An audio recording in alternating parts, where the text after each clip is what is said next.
Punjabi radio USA ਸੁਣ ਰਹੇ ਸਾਰੇ ਹੀ ਮਾਣਯੋਗ ਅਤੇ ਸਤਿਕਾਰਤ ਸਰੋਤਿਆਂ ਨੂੰ ਬਹੁਤ ਹੀ ਪਿਆਰ ਸਤਿਕਾਰ ਸਹਿ ਦੋਨੋਂ ਅੱਜ ਜੋੜ ਕੇ ਨਿੱਘੀ ਜਿਹੀ ਸਤਿ ਸ੍ਰੀ ਅਕਾਲ ਸਭ ਨੂੰ ਜੀ ਆਇਆਂ ਨੂੰ ਆਖਦੇ ਹਾਂ। ਸੋ ਤੇ ਪ੍ਰੋਗਰਾਮ ਖਬਰ ਤੇ ਨਜ਼ਰ ਦੇ ਵਿੱਚ ਆਪ ਸਭ ਦਾ ਨਿੱਘਾ ਸਵਾਗਤ ਹੈ। ਸਾਡੇ ਅੱਜ ਦੇ ਵੀਰਵਾਰ ਦੇ ਸ਼ਾਮ ਦੇ ਪ੍ਰੋਗਰਾਮ ਦੇ ਵਿੱਚ ਆਪਣੇ ਨਾਲ ਜੁੜ ਚੁੱਕੇ ਨੇ ਇਸ ਟਾਈਮ ਬਲਤੇਜ ਪੰਨੂ ਜੀ। ਨਿੱਘੀ ਜੀ ਆਇਆਂ ਨੂੰ ਪਿਆਰ ਭਰੀ ਸਤਿ ਸ਼੍ਰੀ ਅਕਾਲ ਬਲਤੇਜ ਪੰਨੂ ਜੀ। ਧੰਨਵਾਦ ਜੀ, ਬਹੁਤ ਮਿਹਰਬਾਨੀ ਜੀ, ਸਤਿ ਸ਼੍ਰੀ ਅਕਾਲ। ਸਾਡੇ ਅੱਜ ਦੇ ਖਬਰ ਤੇ ਨਜ਼ਰ ਪ੍ਰੋਗਰਾਮ ਨੂੰ ਸਪਾਂਸਰ ਕਰਦੇ ਨੇ ਖਾਲਸਾ ਇੰਸ਼ੋਰੈਂਸ ਏਜੰਸੀ ਵਾਲੇ, ਜਿਨ੍ਹਾਂ ਦੇ ਕੋਲੋਂ ਤੁਸੀਂ ਹਰ ਇੱਕ ਤਰੀਕੇ ਦੀ ਇੰਸ਼ੋਰੈਂਸ ਕਰਵਾ ਸਕਦੇ ਹੋ। ਇੰਸ਼ੋਰੈਂਸ ਬਾਰੇ ਪਤਾ ਕਰਨ ਲਈ ਕਾਲ ਕਰ ਸਕਦੇ ਹੋ ਨੰਬਰ 408-272-2500 ਦੇ ਉੱਤੇ। ਇਸ ਦੇ ਨਾਲ Gurdeep Singh Virdi Clovis, Satnam Singh Shergill Selma, Bahadar Singh Gill Fowler, Ishanjit Singh Kaloti Yuba City, Sukhwinder Singh Jasvir Kaur Fremont, Sarabjit Singh Shokar Turlock, Lali Sidhu Bakersfield, Avtar Singh Ranjit Kaur Sidhu Bakersfield, Jagtar Singh Anandpuri Fremont. ਇਹਨਾਂ ਸਭਨਾਂ ਦਾ ਹੀ ਬਹੁਤ ਬਹੁਤ ਧੰਨਵਾਦ। ਜੇਕਰ ਤੁਸੀਂ ਜਾਂ ਕੋਈ ਹੋਰ ਕਾਰੋਬਾਰ ਇਸ ਪ੍ਰੋਗਰਾਮ ਨੂੰ ਸਪਾਂਸਰ ਕਰਨਾ ਚਾਹੁੰਦੇ ਹੋ, ਸੰਪਰਕ ਕਰ ਸਕਦੇ ਹੋ ਨੰਬਰ 408-722-7698 ਦੇ ਉੱਤੇ। ਅਤੇ ਬਲਤੇਜ ਪੰਨੂ ਜੀ, ਗੱਲਬਾਤ ਦਾ ਸਿਲਸਿਲਾ, ਖਬਰਾਂ ਤੇ ਸਿਲਸਿਲਾ ਸ਼ੁਰੂ ਕਰਦੇ ਹਾਂ। ਕਹਿੰਦੇ ਕਾਗਜ਼ਾਂ ਦੀ ਪੜਤਾਲ ਦਾ ਪੜਾਅ ਹੋਇਆ ਪੂਰਾ। ਜੀ ਜਿਹੜਾ ਪੰਜਾਬ ਦੇ ਵਿੱਚ ਜਿਹੜੀਆਂ ਵੋਟਾਂ ਨੇ ਲਾਸਟ ਗੇੜ ਦੇ ਵਿੱਚ ਆਈਆਂ ਨੇ, ਔਰ ਸਟੈਪ ਬਾਈ ਸਟੈਪ ਜਿਹੜਾ ਪੰਜਾਬ ਹੈ ਉਹ ਹੁਣ ਵੱਧ ਰਿਹਾ ਜੀ। ਇੱਕ ਤਾਂ ਜਿਹੜਾ ਚੋਣ ਪ੍ਰਚਾਰ ਹੈ ਉਹ ਬਹੁਤ ਤੇਜ਼ ਹੁਣ ਹੋ ਜਾਊਗਾ ਆਉਂਦੇ ਦਿਨਾਂ ਦੇ ਦੌਰਾਨ ਜੀ। ਜਿਹੜੀ ਕਣਕ ਹੈ ਉਹ ਕਾਫੀ ਹੱਦ ਤੱਕ ਜਿਹੜੀ ਆ ਉਹ ਵੱਢੀ ਜਾ ਚੁੱਕੀ ਹੈ। ਥੋੜ੍ਹੀ ਬਹੁਤੀ ਜਿਹੜੀ ਉਹ ਰਹਿ ਗਈ ਆ, ਕਿਉਂਕਿ ਕਣਕ ਬੜੀ ਤੇਜ਼ੀ ਦੇ ਨਾਲ ਵੱਢੀ ਜਾਂਦੀ ਹੈ ਕੰਬਾਈਨਾਂ ਦੇ ਨਾਲ, ਤੇ ਇੱਕਦਮ ਮੰਡੀਆਂ ਦੇ ਵਿੱਚ ਜਿਹੜੀ ਉਹ ਆ ਜਾਂਦੀ ਹੈ। ਕੁਝ ਥਾਵਾਂ ਦੇ ਉੱਤੇ ਮੰਡੀਆਂ ਦੇ ਵਿੱਚ ਕਿਸਾਨਾਂ ਨੂੰ ਜਿਹੜਾ ਇਹ ਕਣਕ ਚੁੱਕਣ ਵਾਲੇ ਮਾਮਲੇ ਦੇ ਵਿੱਚ ਮੁਸ਼ਕਲਾਂ ਦਾ ਸਾਹਮਣਾ ਕਰਨਾ ਪੈ ਰਿਹਾ। ਜਦੋਂ ਕਣਕ ਵੱਢੀ ਗਈ ਹੈ ਤਾਂ ਥੋੜ੍ਹਾ ਜਿਹਾ ਸੁਰਖਰੂ ਹੋ ਜਾਂਦਾ ਕਿਸਾਨ ਇਸ ਪੱਖੋਂ ਕਿ ਹੁਣ ਮੌਸਮ ਜੇ ਖਰਾਬ ਖਰੂਬ ਵੀ ਹੁੰਦਾ ਕਿਉਂਕਿ ਪਤਾ ਨਹੀਂ ਲੱਗਦਾ ਮੌਸਮ ਦਾ ਕਈ ਵਾਰੀ। ਜੇ ਉਸ ਪਾਸਿਓਂ ਉਹ ਠੀਕ ਹੈ ਤੇ ਫਿਰ ਉਹ ਰੈਲੀਆਂ ਵਗੈਰਾ ਵੱਲ ਨੂੰ ਜਿਹੜਾ ਜਾਂਦਾ, ਉਹਦਾ ਇੰਟਰਸਟ ਜਿਹੜਾ ਉਹ ਵੱਧਦਾ। ਸੱਥਾਂ ਦੇ ਵਿੱਚ ਬਹਿ ਕੇ ਫਿਰ ਗੱਲਾਂ ਜਿਹੜੀਆਂ ਉਹ ਸਟਾਰਟ ਹੁੰਦੀਆਂ ਨੇ, ਉਸ ਪਾਸੇ ਵੱਲ ਨੂੰ ਤਕਰੀਬਨ ਜਿਹੜਾ ਵੀ ਚਲੇ ਗਿਆ ਜਿਹੜਾ ਇਹ ਪੜਾਅ ਸੀਗਾ। 13 ਲੋਕ ਸਭਾ ਹਲਕਿਆਂ ਦੇ ਵਾਸਤੇ ਨਾਮਜ਼ਦਗੀਆਂ ਜਿਹੜੀਆਂ ਨੇ, ਇਹਦਾ ਪੂਰਾ ਜਿਹੜਾ ਸੀਗਾ ਜੀ ਅਮਲ ਉਹ ਮੁਕੰਮਲ ਹੋ ਗਿਆ। 200 ਤੋਂ ਵੱਧ ਉਮੀਦਵਾਰ ਜਿਹੜੇ ਆ ਜੀ ਉਹ ਮੈਦਾਨ ਦੇ ਵਿੱਚ ਰਹਿ ਗਏ ਆ।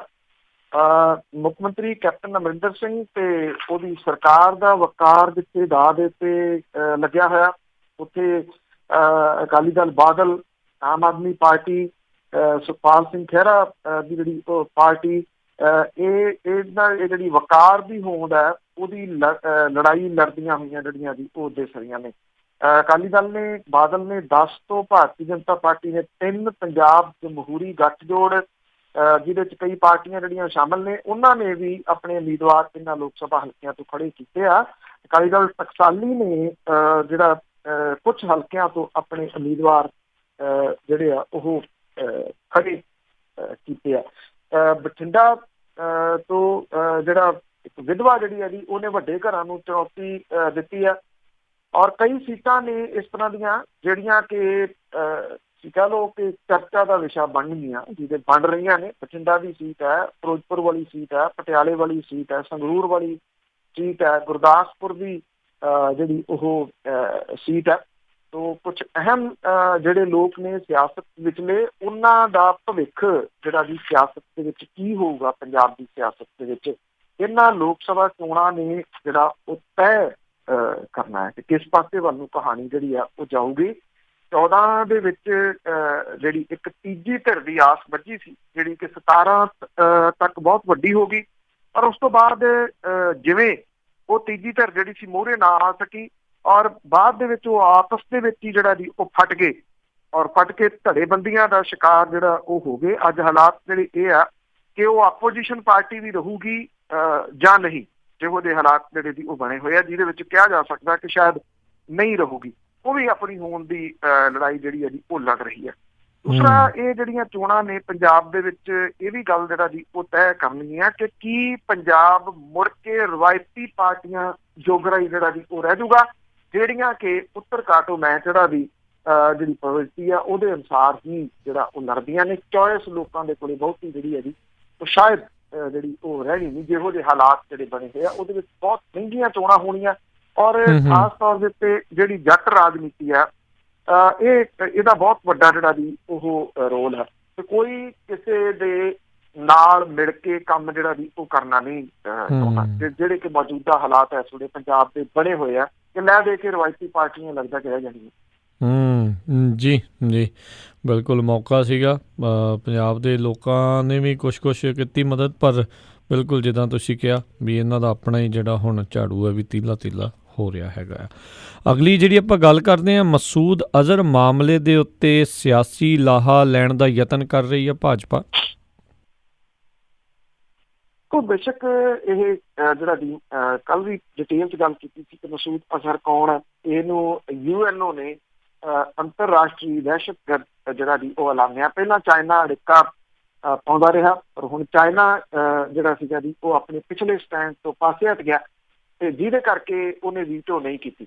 UNO ਨੇ ਇਹਨੂੰ ਅੰਤਰਰਾਸ਼ਟਰੀ ਦਹਿਸ਼ਤਗਰਦ ਜਿਹੜਾ ਉਹ ਐਲਾਨ ਦਿੱਤਾ। ਇਹ ਸਮਾਂ ਜਿਹੜਾ ਚੁਣਿਆ ਗਿਆ ਜਿਹੜਾ ਉਹ ਬੜਾ ਅਹਿਮ ਹੈ। ਹਾਲਾਂਕਿ ਇਹਦੇ ਉੱਤੇ ਕੋਈ ਬਹਿਸ ਨਹੀਂ ਹੋਣੀ ਚਾਹੀਦੀ ਸੀ। ਇਹ ਗੱਲ ਜਿਹੜੀ ਉੱਭਰਨੀ ਚਾਹੀਦੀ ਸੀ ਕਿ ਇਹ ਸਮਾਂ ਕਿਉਂ, ਕੀ ਇਹ ਕੋਈ ਕੈਲਕੂਲੇਟਡ ਗੇਮ ਹੈ ਜਿਹੜੀ ਕਿ ਖੇਡੀ ਜਾ ਰਹੀ ਹੈ ਤਾਂ ਕਿ ਜਿਹੜਾ ਇਹਦਾ ਲਾਹਾ ਦਿੱਤਾ ਜਾ ਸਕੇ ਭਾਜਪਾ ਨੂੰ। ਖਾਸ ਤੌਰ ਦੇ ਉੱਤੇ ਭਾਜਪਾ ਜਿਹੜੀ ਕਿ ਕੇਂਦਰ ਦੇ ਵਿੱਚ ਸਰਕਾਰ ਹੈ ਔਰ ਉਹ ਅਗਲੀ ਸਰਕਾਰ ਬਣਾਉਣ ਦੇ ਵਾਸਤੇ ਹਰ ਤੋਲ ਰਹੀ ਹੈ ਔਰ ਹਰ ਅਸੰਭਵ ਕੋਸ਼ਿਸ਼ ਜਿਹੜੀ ਹੈ ਕਰ ਰਹੀ ਹੈ। ਉਹਨੇ ਇਹ ਮਸੂਦ ਅਜ਼ਹਰ ਨੂੰ ਜਿਹੜਾ ਦਹਿਸ਼ਤਗਰਦ ਐਲਾਨੇ ਜਾਣ ਦੇ ਉੱਤੇ ਵਿੰਗੇ ਟੇਢੇ ਢੰਗ ਦੇ ਨਾਲ ਸਿਆਸਤ ਕਰਨੀ ਸ਼ੁਰੂ ਜਿਹੜੀ ਉਹ ਕੀਤੀ ਹੈ। ਕਿਉਂਕਿ ਜਦੋਂ ਪੁਲਵਾਮਾ ਦੇ ਵਿੱਚ ਹਮਲਾ ਹੋਇਆ ਸੀਗਾ, ਅੱਤਵਾਦੀ ਹਮਲਾ ਜਿਹੜਾ ਸੀਗਾ ਜਿਹਦੇ ਵਿੱਚ ਜਵਾਨ ਜਿਹੜੇ ਉਹ ਮਾਰੇ ਗਏ ਸਨ, ਉਹਨੂੰ ਜਿਹੜੇ ਪ੍ਰਧਾਨ ਮੰਤਰੀ ਨਰਿੰਦਰ ਮੋਦੀ ਆ ਉਹਨਾਂ ਕੋਲੇ ਸਵਾਏ ਇਹ ਜਿਹੜੀਆਂ ਗੱਲਾਂ ਕਰਨ ਤੋਂ ਹੋਰ ਕੁਛ ਹੈ ਨਹੀਂ ਗਾ। 14 ਵਾਲੇ ਨਰਿੰਦਰ ਮੋਦੀ ਨਜ਼ਰ ਨਹੀਂ ਆਉਂਦੇ ਕਿਤੇ ਜਿਹੜੇ ਸਵਾਲ ਰੇਜ਼ ਕਰਦਾ ਸੀ। ਉਹ ਲੁਕਵੇਂ ਤਰੀਕੇ ਦੇ ਨਾਲ ਉਹਦਾ ਜਿਹੜਾ ਏਜੰਡਾ ਹੈ ਇਸ ਵੇਲੇ ਭਾਰਤੀ ਜਨਤਾ ਪਾਰਟੀ ਦਾ ਉਹ ਜਿਹੜਾ ਬਣਾ ਰਿਹਾ ਮੁਲਕ ਨੂੰ ਜਿਹੜਾ ਦਹਿਸ਼ਤਗਰਦੀ ਵਾਲਾ ਮਾਮਲਾ। ਔਰ ਉਹਨੇ ਜਿਹੜਾ ਵੀ ਇਹ ਕਿਹਾ ਹੁਣ ਕਿ ਵਿਦੇਸ਼ ਮੰਤਰਾਲੇ ਦਾ ਬਿਆਨ ਹੈ, ਜਿਹੜੇ ਬਿਆਨ ਦਿੱਤੇ ਜਾ ਰਹੇ ਨੇ ਉਹਨਾਂ ਦੇ ਵਿਚਲੀ ਉਹਨਾਂ ਦੇ ਪਿਛਲੀ ਸਿਆਸਤ ਜਿਹੜੀ ਆ ਉਹ ਨਜ਼ਰ ਆਉਂਦੀ ਹੈ। ਵਿਦੇਸ਼ ਮੰਤਰਾਲਾ ਕਹਿੰਦਾ ਕਿ ਜਿਹੜਾ ਮਸੂਦ ਅਜ਼ਹਰ ਹੈ ਇਹਨੂੰ ਅੰਤਰਰਾਸ਼ਟਰੀ ਦਹਿਸ਼ਤਗਰਦ ਐਲਾਨੇ ਜਾਣ ਦੇ ਪਿੱਛੇ ਪੁਲਵਾਮਾ ਦਹਿਸ਼ਤੀ ਹਮਲਾ ਹੈ, ਇਹਦੀ ਵਜ੍ਹਾ ਕਰਕੇ ਇਹ ਜਿਹੜਾ ਉਹ ਹਮਲਾ ਇਹਨੂੰ ਐਲਾਨਿਆ UNO ਨੇ। ਔਰ ਉਹ ਵੀ ਕਹਿੰਦਾ ਕਿ ਪਾਕਿਸਤਾਨ ਨੂੰ ਇਹਦੇ ਨਾਲ ਬਹੁਤ ਵੱਡਾ ਕੂਟਨੀਤਕ ਝਟਕਾ ਜਿਹੜਾ ਉਹ ਲੱਗਿਆ ਤੇ ਗੁਆਂਢੀ ਮੁਲਕ ਦਾ ਧਿਆਨ ਭਟਕਾਉਣ ਦੇ ਇਰਾਦੇ ਦੇ ਨਾਲ ਜਿਹੜਾ ਜੀ ਉਹ ਫਰਜ਼ੀ ਦਾਅਵੇ ਜਿਹੜਾ ਉਹ ਕਰ ਰਿਹਾ। ਪਾਕਿਸਤਾਨ ਨੇ ਇਹ ਗੱਲ ਕਹੀ ਸੀਗੀ ਕਿ ਉਹਨਾਂ ਨੇ UNO ਦੇ ਵਿੱਚ ਪੇਸ਼ ਤਜਵੀਜ਼ ਵਿਚਲੇ ਸਾਰੇ ਸਿਆਸੀ ਹਵਾਲਿਆਂ ਦੇ ਵਿੱਚ ਅਜ਼ਹਰ ਦਾ ਨਾਮ ਪੁਲਵਾਮਾ ਹਮਲੇ ਦੇ ਨਾਲ ਜੋੜਨ ਦੇ ਯਤਨ ਵੀ ਸ਼ਾਮਲ ਸੀ। ਉਹਨੂੰ ਹਟਾਏ ਜਾਣ ਦੀ ਸ਼ਰਤ ਤੇ ਤਜਵੀਜ਼ ਲਈ ਸਹਿਮਤੀ ਜਿਹੜੀ ਆ ਉਹ ਦਿੱਤੀ ਸੀਗੀ। ਤਾਂ ਦੂਜੇ ਪਾਸੇ ਜਿਹੜੇ ਨਿਤਿਨ ਗਡਕਰੀ ਆ ਉਹਨਾਂ ਦੇ ਬਿਆਨ ਜਿਹੜੇ ਅੱਜ ਆਏ ਉਹ ਵੀ ਸੈਂਟਰ ਦੇ ਵਿੱਚ ਮਿਨਿਸਟਰ ਹੈ, ਉਹ ਇਹ ਕਹਿੰਦੇ ਆ ਕਿ ਹਥਿਆਰਬੰਦ ਜਿਹੜੇ ਪੈਰਾਮਿਲਟਰੀ ਫੋਰਸਿਸ ਨੇ ਤੇ ਜਵਾਨਾਂ ਦੀ ਜਿਹੜੀ ਸ਼ਹਾਦਤ ਆ ਇਹਦੇ ਉੱਤੇ ਸਿਆਸਤ ਨਾ ਕੀਤੀ ਜਾਵੇ। ਇਹ ਇੱਕ ਤਰੀਕਾ ਹੈ ਜੀ ਦੂਸਰੇ ਤਰੀਕੇ ਦੇ ਨਾਲ ਵੀ ਆਹ ਚੀਜ਼ ਜਿਹੜੀ ਨਾ ਕਰੋ ਜਿਹੜੀ, ਕਿਉਂਕਿ ਕਿਸੇ ਨੇ ਇਸ਼ਤਿਹਾਰ ਕੋਈ ਛਾਪਿਆ ਸੀ ਤਾਂ ਉਹਦੇ ਉੱਤੇ ਲਿਖਿਆ ਸੀ ਵੀ ਕਿਰਪਾ ਕਰਕੇ ਇਹਨੂੰ ਨਾ ਪੜ੍ਹੋ, ਤਾਂ ਹਰ ਕੋਈ ਜਿਹੜਾ ਸੀਗਾ ਉਹਨੂੰ ਪੜ੍ਹਨ ਦੀ ਕੋਸ਼ਿਸ਼ ਦੇ ਵਿੱਚ ਸੀ। ਭਲਾ ਇਹ ਕੀ ਹੋਇਆ ਜਿਹਦੇ ਉੱਤੇ ਇਹ ਲਿਖਿਆ ਹੋਵੇ ਕਿ ਇਹਨੂੰ ਨਾ ਪੜ੍ਹੋ। ਇਹ ਬਿਆਨ ਵੀ ਕੁਛ ਇਸ ਤਰੀਕੇ ਦਾ ਜਿਹੜਾ ਹੈ ਕਿ ਜਵਾਨਾਂ ਦੀ ਸ਼ਹਾਦਤ ਦੇ ਉੱਤੇ ਜਿਹੜੀ ਉਹ ਸਿਆਸਤ ਨਾ ਹੋਵੇ। ਮਤਲਬ ਇਹ ਕਿ ਸਿਆਸਤ ਉਹਦੇ ਉੱਤੇ ਜਿਹੜੀ ਦੀ ਉਹ ਕਰਨੀ ਇਹ ਚਾਹੁੰਦੇ ਨੇ। ਜਦੋਂ ਪੁਲਵਾਮਾ ਦਾ ਅਟੈਕ ਹੋਇਆ ਸੀ ਤਾਂ ਉਦੋਂ ਪਹਿਲਾਂ ਜਿਸ ਤਰੀਕੇ ਦੇ ਨਾਲ ਰਫੇਲ ਮਾਮਲੇ ਦੇ ਉੱਤੇ ਇੱਥੋਂ ਦੇ ਇੱਕ ਪ੍ਰਮੁੱਖ ਅਖਬਾਰ ਨੇ ਲੜੀਵਾਰ ਕੁਛ ਰਿਪੋਰਟਾਂ ਛਾਪਣੀਆਂ ਸ਼ੁਰੂ ਕੀਤੀਆਂ ਸੀ, ਜਿਹਦੇ ਵਿੱਚ ਰੱਖਿਆ ਮੰਤਰਾਲੇ ਤੋਂ ਕੁਛ ਦਸਤਾਵੇਜ਼ ਜਿਹੜੇ ਉਹ ਬਹੁਤ ਚਰਚਾ ਦਾ ਵਿਸ਼ਾ ਬਣੇ ਸੀਗੇ। ਉਹ ਪੁਲਵਾਮਾ ਹਮਲੇ ਤੋਂ ਇੱਕਦਮ ਬਾਅਦ ਜਿਹੜਾ ਨਾ ਉਹ ਰਫੇਲ ਵਾਲਾ ਮਾਮਲਾ ਉਹ ਦਬ ਗਿਆ ਸੀਗਾ। ਔਰ ਜਿਹੜਾ ਸੁਪਰੀਮ ਕੋਰਟ ਦੇ ਵਿੱਚ ਸੁਣਵਾਈ ਆ ਉਹ ਬਹੁਤ ਕਰੀਬ ਆਉਂਦੀ ਜਾਂਦੀ ਹੈ। 6 ਮਈ ਨੂੰ ਇਸ ਮਾਮਲੇ ਦੇ ਉੱਤੇ ਜਿਹੜੀ ਉਹ ਸੁਣਵਾਈ ਆਉਣੀ ਹੈ। ਇਸ ਕਰਕੇ ਇਹਨੂੰ ਇਸ ਤਰੀਕੇ ਦੇ ਨਾਲ ਉਭਾਰਿਆ ਜਿਹੜਾ ਦੀ ਉਹ ਜਾ ਰਿਹਾ ਕਿ ਕਿਸੇ ਤਰੀਕੇ ਨਾਲ ਉਹਦੀ ਕਾਟ ਲੱਭੀ ਜਾਵੇ, ਔਰ ਇਹ ਜਿਹੜਾ ਦੀ ਕਿਹਾ ਜਾਵੇ ਜਿਵੇਂ ਪ੍ਰਚਾਰਿਆ ਜਾ ਰਿਹਾ ਕਿ ਸੁਰੱਖਿਅਤ ਹੱਥਾਂ ਦੇ ਵਿੱਚ ਦੇਸ਼ ਜਿਹੜਾ ਜੀ ਉਹ ਹੈ, ਔਰ ਜੇ ਉਹਨੂੰ ਰੱਖਣਾ ਤੇ ਫਿਰ ਆਹ ਪਾਰਟੀ ਨੂੰ ਜਿਹੜਾ ਜੀ ਉਹ ਵੋਟ ਪਾਓ। ਬੜੀਆਂ ਸਾਰੀਆਂ ਜਿਹੜੀਆਂ ਸ਼ਿਕਾਇਤਾਂ ਨੇ ਉਹ ਚੋਣ ਕਮਿਸ਼ਨ ਦੇ ਕੋਲੇ ਗਈਆਂ ਨੇ ਇਸ ਮਸਲੇ ਦੇ ਉੱਤੇ। ਖਾਸ ਤੌਰ ਦੇ ਉੱਤੇ ਜਿਹੜਾ ਪ੍ਰਧਾਨ ਮੰਤਰੀ ਨਰਿੰਦਰ ਮੋਦੀ ਹੋਰਾਂ ਨੇ ਗੱਲ ਆਖੀ ਸੀ ਕਿ ਪਰਮਾਣੂ ਬੰਬਾਂ ਦੇ ਬਾਰੇ ਦੇ ਵਿੱਚ ਕਿ ਅਸੀਂ ਦੀਵਾਲੀ ਤੇ ਚਲਾਉਣ ਨੂੰ ਨਹੀਂ ਰੱਖੇ।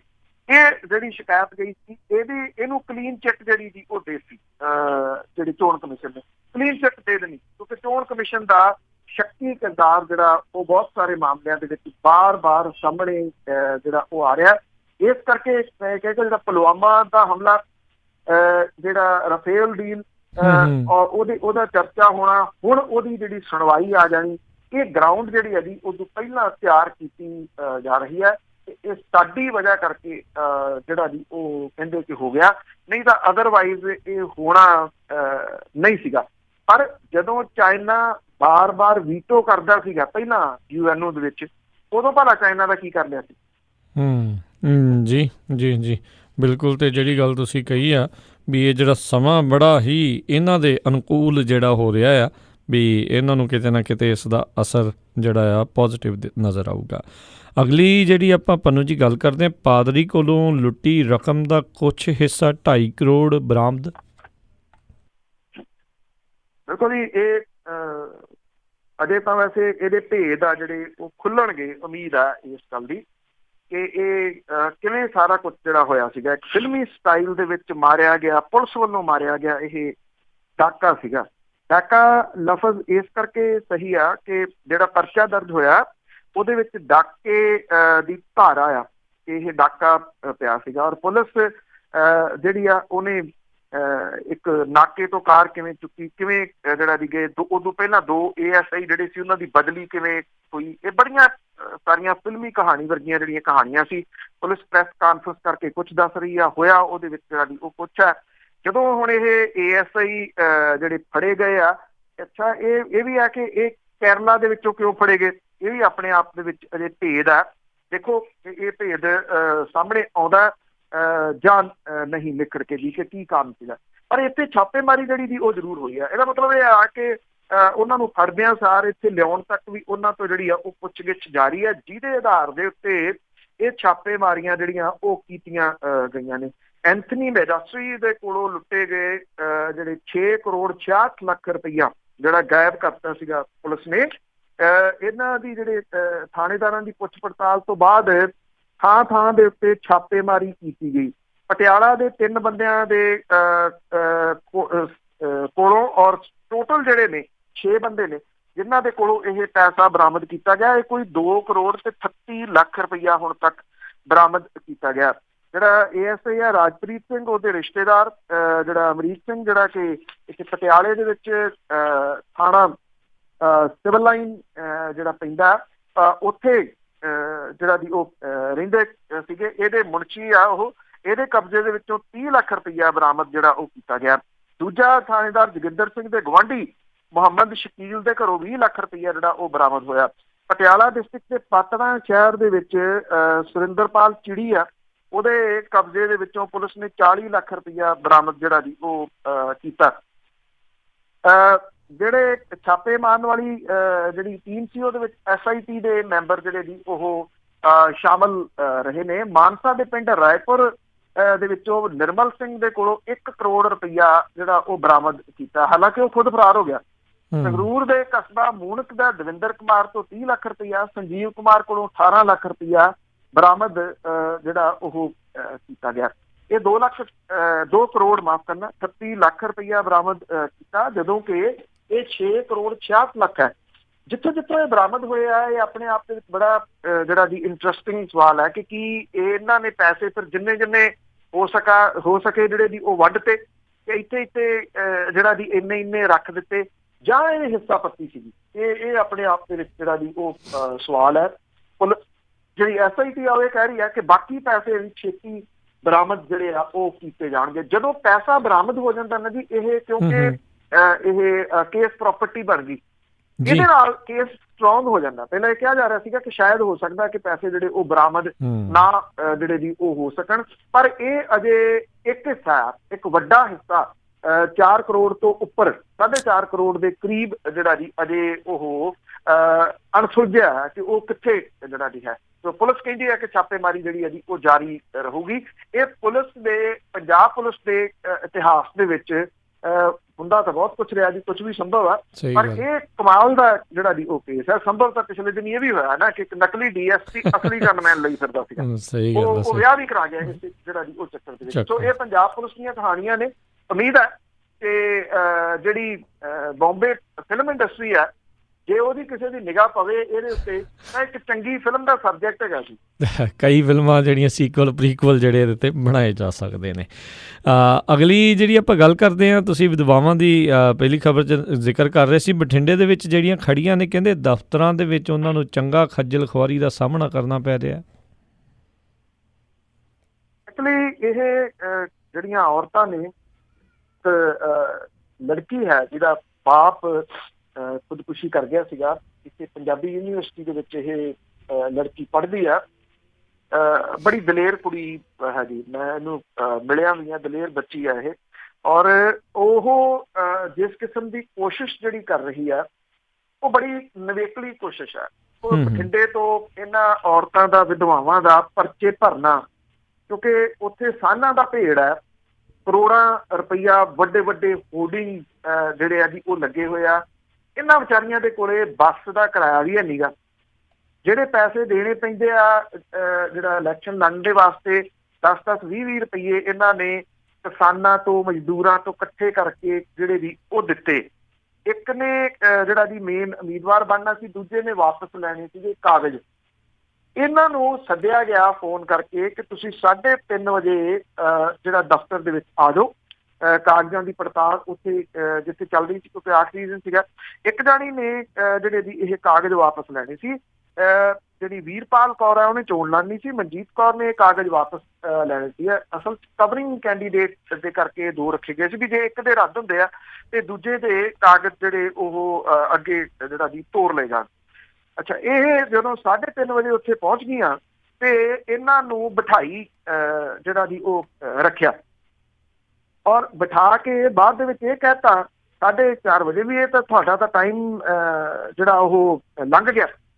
ਔਰ ਚੋਣ ਪ੍ਰਸ਼ਾਸਨ ਜਿਹੜਾ ਸੀਗਾ ਉਹਨਾਂ ਦੇ ਉੱਤੇ ਹੱਦ ਵਾਲੀ ਗੱਲ ਇਹ ਆ ਕਿ ਉਹ ਪੱਥਰ ਦੇ ਬਣ ਗਏ, ਜਿਹਦੇ ਕਰਕੇ ਉਹਨਾਂ ਦੀ ਸਿਹਤ ਤੇ ਕੋਈ ਅਸਰ ਨਹੀਂ ਹੋਇਆ ਕਿ ਇਹ ਔਰਤਾਂ ਜਿਹਨਾਂ ਨੂੰ ਤੁਸੀਂ ਘੰਟੇ ਤੋਂ ਬਿਠਾਇਆ ਹੋਇਆ, ਉਹਨਾਂ ਦਾ ਮਕਸਦ ਕੀ ਆ। ਚਿੱਟੀਆਂ ਚੁੰਨੀਆਂ ਦੀ ਗੱਲ ਮੈਂ ਇੱਕ ਦਿਨ ਕੀਤੀ ਸੀਗੀ ਵੀ ਚਿੱਟੀਆਂ ਚੁੰਨੀਆਂ ਵਾਲੀਆਂ ਨੇ, ਉਹ ਵੀ ਇੱਕ ਸਿੰਬੋਲਿਕ ਰੂਪ ਦੇ ਵਿੱਚ ਵੀ ਜੇ ਕਿਸੇ ਦੇ ਸਾਹਮਣੇ ਹੋਵੇ, ਅਸੀਂ ਤਾਂ ਉਸ ਕਲਚਰ ਨੂੰ ਬਿਲੋਂਗ ਕਰਦੇ ਆ ਨਾ ਜਿਹਦੇ ਕਿਸੇ ਦੀ ਮਦਦ ਦੇ ਵਾਸਤੇ ਜਿਹੜਾ ਜੀ ਉੱਠ ਕੇ ਖੜੇ ਹੋ ਜਾਂਦੇ ਆ। ਪਰ ਜਿਹੜੀ ਬਾਬੂਸ਼ਾਹੀ ਹੈ, ਜਿਹੜੇ ਦਫ਼ਤਰਾਂ ਦੇ ਵਿੱਚ ਬੈਠੇ ਲੋਕ ਆ, ਜਾਂ ਤਾਂ ਤੁਸੀਂ ਕਹਿ ਲਓ ਕਿ ਹਦਾਇਤਾਂ ਇਹੋ ਜਿਹੀਆਂ ਨੇ, ਉਹਨਾਂ ਨੇ ਭੋਰਾ ਇਹਨਾਂ ਦੀ ਮਦਦ ਜਿਹੜੀ ਹੈ ਜੀ ਉਹ ਨਹੀਂ ਕੀਤੀ।